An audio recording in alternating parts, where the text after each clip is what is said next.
And a very good morning to everybody. How are you? This is Andrew Horowitz here, and I am the co-founder of TriggerCharts. Welcome to the pre-market rundown for Friday, January 29th, 2021. Hope everybody is having a interesting week, to say the least. I mean, we have seen some incredible amounts of action here on the short squeeze that has been going on, this crazy move that we've seen. We're going to talk all about that, also take on some of your thoughts on the symbols, and we'll kind of give you back the readings that we're looking at and the biases, long, short, consolidation, all of that utilizing the TriggerCharts indicators, all which are available on the trading app store for trade stations. 10-day free trial for all of those.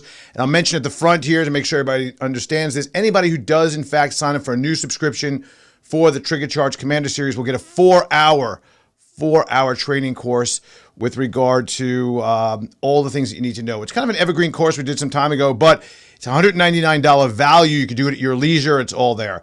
Before we go any further, I want to mention that, of course, this is for educational purposes only. There is not a recommendation nor an indication to buy or sell anything of any sort. We're not giving any tax advice. Past performance does not guarantee your future results. And, of course, trading involves risk. You can lose all of your money or some of your money, or you can make a lot of money. It all depends on how you're trading and what you're doing. So with that, this is incredible what we have seen over the last, I'll call it a couple of weeks now, but really crescendoing over the last week with what's going on. And I kind of think it's really interesting. What we have is a short squeeze that has spread out and it has gone into a level of, I would say, unsustainability, but yet at the same time, it's going to be moving things pretty significantly. One of the things that you have to know is, where did this all begin? We're not quite sure. The thing that I find most fascinating about this is that it's being wrapped in a whole area of social justice, inequity finally being equalized. The idea that, hey, we are going to burn down the institution because it hasn't been fair. It hasn't been fair for us for a really long time. Now, if you're one of these and you've been trading for the last 3-4 months only, not really investing at all before that, well, what hasn't been fair? You haven't been ripped off. You haven't been screwed. Nobody's getting a screwing here if you've only been investing for a little bit of time. And if you've been investing properly over a long period of time, well, probably if you did it right, you weren't being screwed either. Yeah, maybe you couldn't get in on the IPOs. Maybe the fact that the hedge funds were shorting positions and taking some profits, and who knows, maybe colluding. So the answer is to turn into them, I guess. It's turn into the mob that's going to move stocks that have no definitive valuations that make any sense, that who knows if they're ever going to actually stay in business, like a company like GameStop, like Build-A-Bear. I mean, Build-A-Bear. Where's the social justice in Build-A-Bear? But it's pretty interesting that there is this idea that because of free trading, because we see it on a message board like Reddit, that we believe are these individuals and non-institutions driving all this, that it's really something we should get on board with. Listen, like anything else, if it's tradable and you want to invest, have at it. I think it's great. Making a lot of money with it, be careful to set your loss limits. Be careful to understand your parameters of where you want to trade. And from there, have at it. Fact is, we're looking at Bitcoin up 5,000 points today. Elon Musk put a little Bitcoin stamp on his Twitter feed and some other cryptic messaging that we think is related to Bitcoin. I'm not sure. And we're seeing that Bitcoin is really moving. Dodgy coin or doggy coin, which has now become a Reddit obsession also, because that's going to do it. We're going to get involved in this, which was created as a joke, frankly. Doggy coin. One of the cryptos up like 500% today. So what we're seeing is buy at any price. I'm not exactly sure how that works out from a technical analysis basis. Again, have at it from a fundamental analysis. There's going to be a lot of losers after this whole thing eventually calms down, because the regulators are going to get involved in it. We've seen already Congress starting to crop up. Hey, we're looking into short sellers. We're looking into trading. We're looking into why Robinhood shut down the buying unlimited. But it wasn't just Robinhood. But Robinhood was one of the players that a lot of these investors use to, in fact, place these trades. And I don't know about you, but I've never been of the mindset that we just buy at any price. It just doesn't make any sense. So we'll talk about that a little bit. But now there's this kind of underground hedge fund hate. One more thing on this subject I want to bring up. Yeah, hey Nick, I know it's pronounced Dogecoin, but there is some discussion in history that it was created as Doggy Coin as well. So I mean, look back in the history on this. It's both, and it is nice, and it sounds more realistic to have like Dogecoin or Dogecoin. But there was, if you look at the founder of this and his creation, he did it as just a total joke. And the idea that this is going to be a currency store of value or anything else other than just an investment that plays out is kind of ridiculous. But and now that we're seeing the Reddit crowd get involved in this, now I want to mention something about that, and I think it's really important. What we've seen is this Wall Street Bets Reddit message board thread, if you want to call it, subreddit. And what happens there is that there's a lot of individuals that came on and said, hey, buy this, it's going to go to the moon, and we're going to get all this great stuff and all this. And I wonder, though, how many of these are anonymous. We don't really know if it's other hedge funds really trying to rack the prices up, trying to bust out short positions. What we do know is this, that they are the highest shorted stocks on the market, the game stocks, the AMC, the Blackberries, the Build-A-Bear, the list. That list goes on, and those are the ones that are moving so dramatically right now. So the thing is that we've seen these pops and drops. GameStop was up at, I don't know, $480 yesterday, came down to like 100 and I think below 150. I think it was 112. There was a tick at 112 yesterday, ramping up again today. We'll look at that. We'll talk about that, answer any questions that you have on that. Did a good review of that for this week's Disciplined Investor podcast. Also, I was on 2 shows this week. We talked about on DH Unplugged and 2 other shows that interviewed me that should be coming out later in this week, talking about kind of what this is all about and discussing that. Brokerages are limiting, and one of the things is, everybody's saying, oh, Robinhood and all these other brokers, TD Ameritrade and even Interactive Brokers, you're limiting. Actually, I think TradeStation came out and said, hey, no limitation here, have at it. But they are limiting it because they need to protect their user base, and I don't think that's unrealistic that they do so. The way they did it was a little wonky, and I agree that maybe the stock should have been halted entirely so that nobody could trade this thing till all of this calmed down. But then again, you have issues with that as well. Nobody's going to be happy no matter what happens. So let's just get that straight. Themes. All right. We got the Fed in play, clearly. We continue with that because we saw that Powell said that, hey, you know what? We are not responsible for any of this. There are no bubbles that we really see, which is kind of interesting on its own right. It is a combination of the fiscal stimulus as well as this newfound love of markets. Really not anything to do with us keeping rates down. That really is a big concern right now. Economics are weakening. We saw some numbers again this morning showing more inflation yesterday and the couple days before. Housing numbers a little bit weaker. And we saw that the stubbornness of the initial claims over the 800,000 mark, between 800,000 now and 1 million per week is not really showing up well for what's going on. We knew there was going to be a bit of a slowing down after we saw that the persistence of the pandemic, even though there is a vaccine. Saw some vaccine news this morning also, by the way, on a side note. Johnson & Johnson came out. Their efficiency and efficacy on their product, their 1-dose deal, was kind of good and bad. It was good because it was like 82% on severe illness, and it was like 66% on severe illness, I believe, and 82% on moderate or something of that nature. There was kind of a weird number that came out. That was good and bad seen by the market. Stimulus still in play, no question about it. Looking for those $1,400 checks, looking for the PPP program, looking for the extension and expansion of the unemployment, possibly looking for a federal minimum wage, also all sorts of infrastructure, EVs in the federal area. I mean, a lot of things happening right now with all of this. And all of this is going into the idea that, hey, you know what? Let me put my money into the market. I know a lot of people that never invested before. They show me their portfolios. And I'm like, hey, that's pretty impressive. They made a lot of money with what they got from their stimulus. And they tell me, I use my stimulus money. I start off with that. I take the money that I got, the $600 or the $800 or whatever they got, plus their unemployment insurance. They just put it right into their investment account, and they turn a few $1,000s, maybe $3,000 into $8,000. That's a pretty good rate of return. Hopefully, they did it just by kind of buying things, not knowing anything. Sometimes that works. Sometimes it doesn't. Hopefully you are playing by the rules, and we'll go through some of them right now. The KRI is a +2. I don't really think that has anything to do with anything right now at the moment. What that basically is saying is there's an underlying trend that still is a bullish trend that could change at any given time. We've seen earnings come out, tech sector and the banks. Tech sector rolled over a little bit. You know, they were priced to perfection. Dollar moving up was also a concern a little bit on some of that. Banks obviously hit the skids. I think basically the bottom line to all of this is that when we look at fundamentals, when we look at the real markets, not this other sideshow that's going on right now, when we look at the fundamentals of the markets, that markets got a little bit ahead of themselves.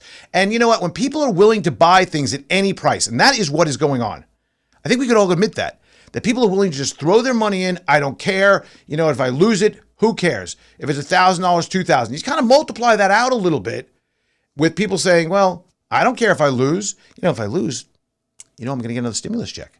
What do I care? Let me take that $1,000. Let me take that $2,000, throw it to the wind and see what happens. And maybe put a little bit more in as it dips down and keep on going because you know what? To the moon, Alice, this thing is really rocking. When you see names like GameStop go up 100% in a day or AMC or even what happened yesterday with American Airlines when they put out their earnings and they shot up 50% off the earnings. Came back, only ended up today 10%, probably moving again today. That's something to stand up and look at because that's important. What's happening? What's happening is it's not just a short squeeze. It's not just that, where people are running for cover because they want to get out before this thing really ramps. What it is that and a combination of people are saying, you know what, I don't care what I pay for this. It's going to be a lot higher because you know what? Stocks only go up. We've been trained about this. I don't know. Again, something to think about. Economics. Home sales are slowing a little bit. Housing prices ramping up, a plus 9.1% on a 20-city year-over-year basis for the Case-Shiller report that came out last year. Also, confidence moderating a little bit. Next week, we have construction spending, ISM, manufacturing and services, employment. The official employment numbers will be out next week, as well as consumer credit. The other thing to note is, again, the PCE prices came in a little bit hot today. Fed doesn't seem like they're going to change anything for some time, so just look at that. Hopefully, maybe a show of hands. There's some hands that are up here. Whose hands are up? Let's see. By a show of hands, or maybe chat it to me. Did anybody utilize any of the setups that we talked about last week? Because if you did, you did pretty darn well. Those setups were absolutely pristine. I mean, we look at some of the names that we're talking about, like SPCE. We didn't talk about Nokia much, but we talked about Workhorse and DM. We talked about FUBO last week. We talked about all these names. The setups were outrageous. And that was really good. One of the things I want you to mention is if you haven't been doing this, I want you to start looking at this and maybe create your own workspace with this. I call it movers. I put this hot list on here and it tells me what's trending, what's the hottest. Again, GameStop up 95% today. COS, this is just unbelievable, this stock. KOSS, let's look here.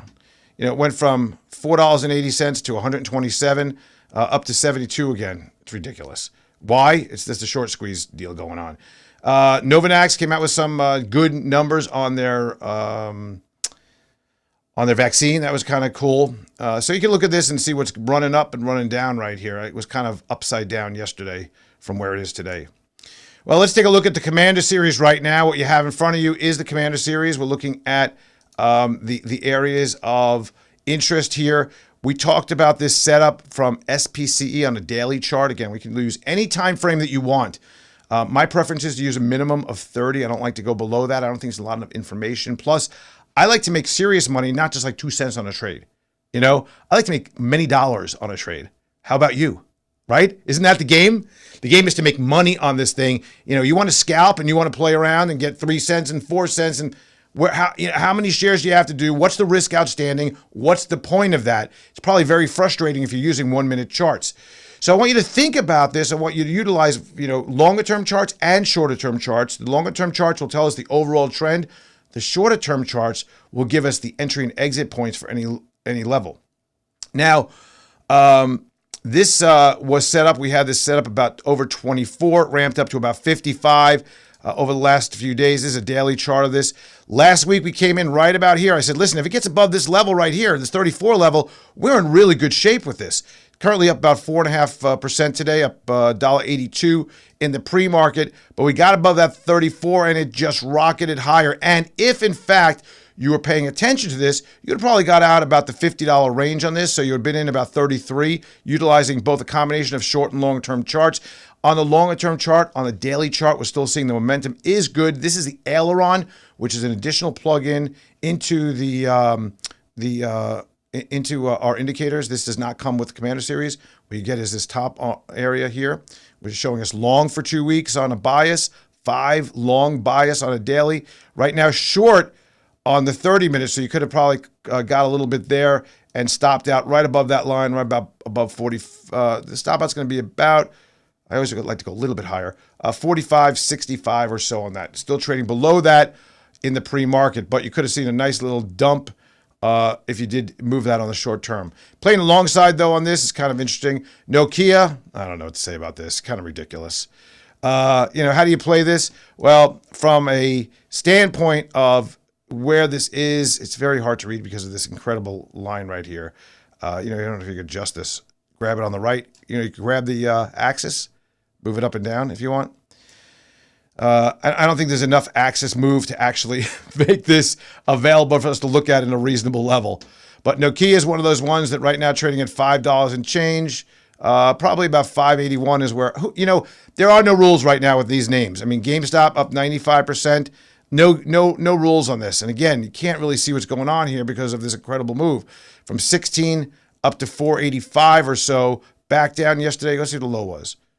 Low was, 112 yesterday, and then popped back up a bit to close the day a little bit higher. Right now at 378. There was an opportunity to short, but you know what? You don't want to get involved in this on the short side unless maybe using puts. Puts will give you a defined level of risk overall. By the way, if you have any stocks you want me to look at, put it on over in the chat, and we'll check that out.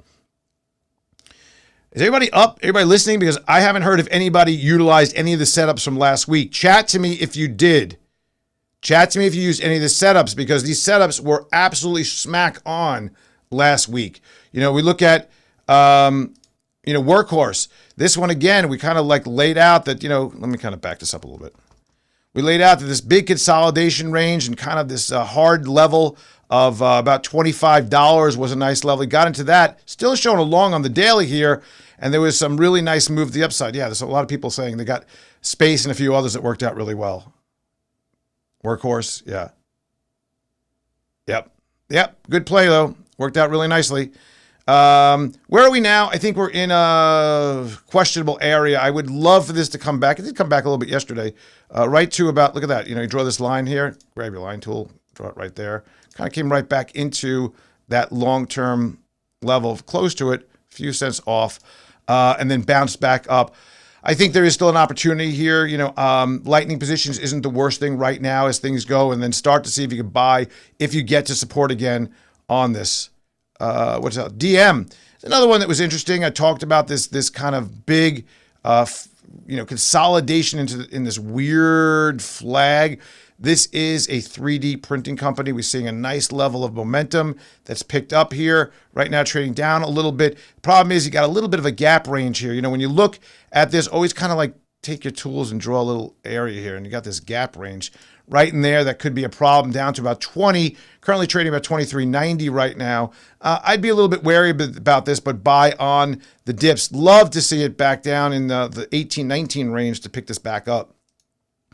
AMC, I'm not sure what to say about this. You look at this, it's went from what? It's $2. Went from $2 up to 20. Currently trading at 14 and change because I guess GameStop and movies. People want to sit on the couch and play games and I guess go out to the movies. That's what they want to do. So they're playing these highly short stocks. Tesla, obviously been a real winner. Down a little bit today after the earnings. They kind of rolled down a little bit, which is really interesting. Twitter was a nice little setup here off the bounce, off the downside. Picked this up last week. If you picked it up last week at about 46 and change, kind of ramped up a little bit. I don't know. This is a little bit of a long play here too, but I just don't like the look of this. You notice that this doesn't have the same look. We are coming up above on the aileron, so momentum is positive into this name, but there's just a lot of kind of black areas here, which is okay. Doesn't seem to be really hitting any key points. Where are we at now? 51.28, right about here. Yeah, I would, again, wait for this to come down again, potentially, or break out. Either one would be good. Plug Power has been just a monster. We're still in this flag pattern here. If you look at this, let's take a look at this from this pattern that we're seeing right here. And I guess we can look at it like this, right? So we got this move here, we got this move here, and this kind of flag, and obviously you get this move above. If I could draw a little arrow there. Above, it could move up very nicely. So, this little consolidation, this island that we're seeing here, this area, is really important. If you do get a break of that, I would see this as a real great opportunity. You need to put an alert, though. I will tell you, this will move quickly. So you need to put an alert. What I would do is, put this into a screen, put an alert maybe right here above, let's call it 70, about $70, and see if it kind of plays out. That would be something.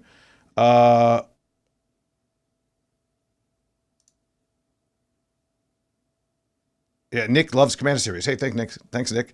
We got a couple of stocks we're going to hit with yours. I'm going to kind of scroll up if you want to keep putting them in there. MicroStrategy came out with earnings last night. Also, not to mention, they're a big Bitcoin holder. They got like $1 billion change of Bitcoin, bought more recently.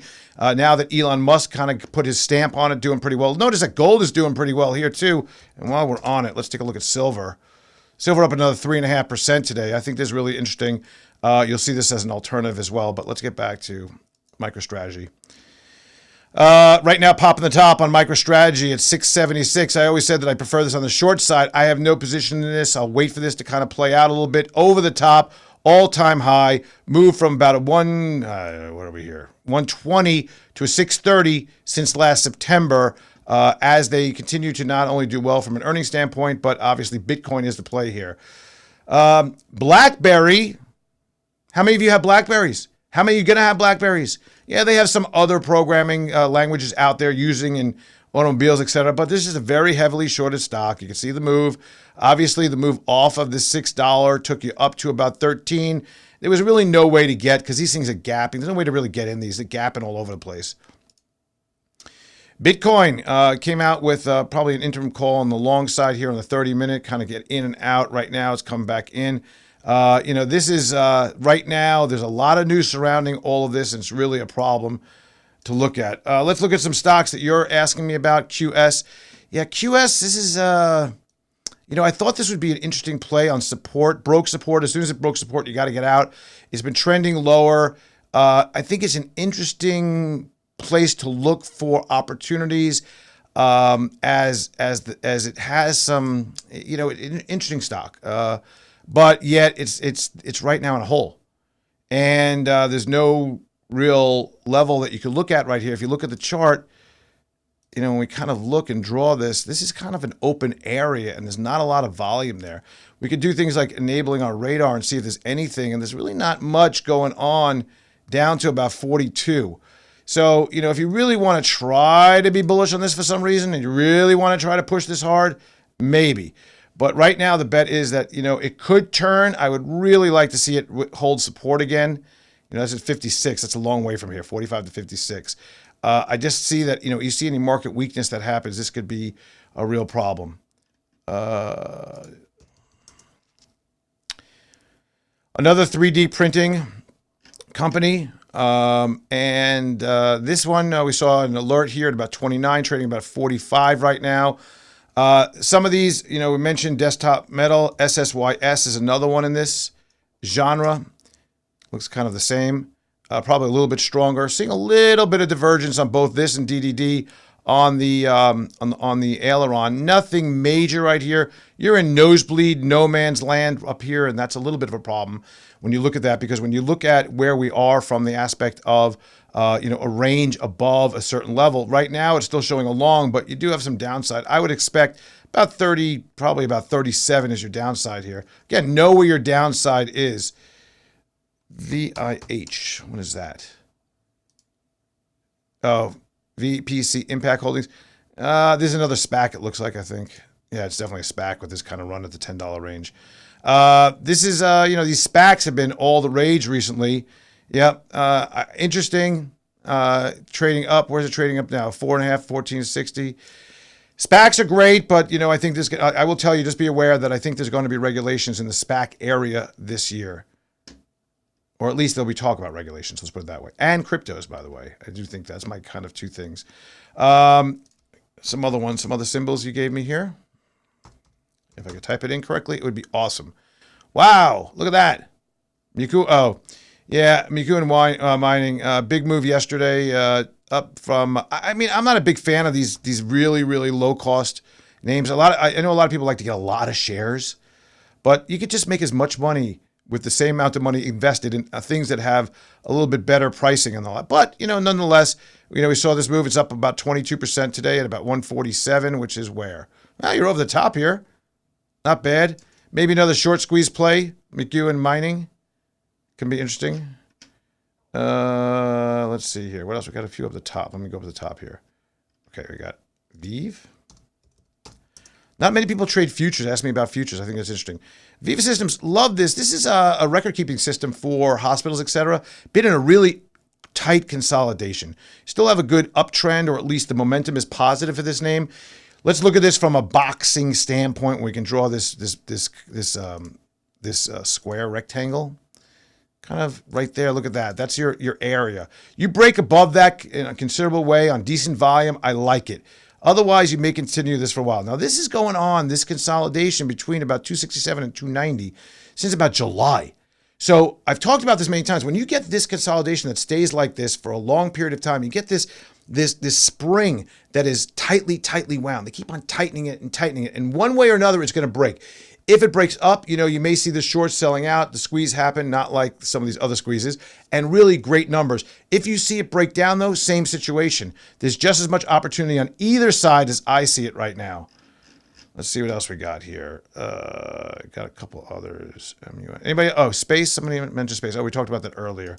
Let's go back to our movers list. Oh, Siebert, I think, is one of the ones, right? SIEB. This is Siebert. I think it's up 231% at 12 bucks. I think this is the T0 discussion. Some discussion about utilizing T0, probably a highly short. Possibly the fact that, Doji or Doggy coin is moving up, Bitcoin moving up. This is playing into this whole situation. We've seen this before. We could probably go back here. I'm going to look at monthly just for the heck of it. Yeah, this was 20 bucks away, but look at this. Look at this move. Same move you're seeing now. That was back in 2016 when all the rage was all about, the idea of blockchain. And that's what was happening there. What else is on our list today? Let's see. Novanax, we see that. Express, another one of these. Again, all these names are the highly shorted names on the top here. Travago, these are the names that some of them have stopped. Some of the brokers have put out alerts that, hey, we're allowing for some trading in these, but, not much. That they may shut down again if things get... All these are the other names. Riot Blockchain, another blockchain company with all this moving. What's on the downside today? Let's look at that. Anything interesting? eHealth, Drive Shack... 27, not much shares traded. Not much shares trades. Here we go. What's this? Outlook Therapeutics, down 17%. Cancer Genetics, kind of looking at here. No names that are really recognizable. This is the only one with any reasonable volume, 6 million pre-market. So OTLK. Let's look at OTLK. That's a lot of volume pre-market. It's a dollar stock, though. Again, these dollar stocks, you're going to see a lot of volume on this. So anyway, listen, seriously, I want you to be careful out there because it is a crazy market condition right now. I want you, if you haven't done so already, make sure to get a trial and subscribe. Listen, we are the #1 rated overall with the most reviews, and they're all 4 and 5 stars, mostly 5 stars. But the good news is this helps you if you want to trade, if you want to invest, if you want to have an opportunity to find those names. This is what it's all about. It's finding those names. Now, are you going to be an overnight success? Probably not. Is it going to take time? Yeah, but we lay it all out, all the videos we have, all the instructions we have, and the tutorials, all that's available. And I said before, anybody that does in fact subscribe to the Commander Series will get a 4-hour free course. To send an email to support@TriggerCharts.com. All right, listen, we're going trading. We're out. Have a great week. I wish you the best of luck. Be well.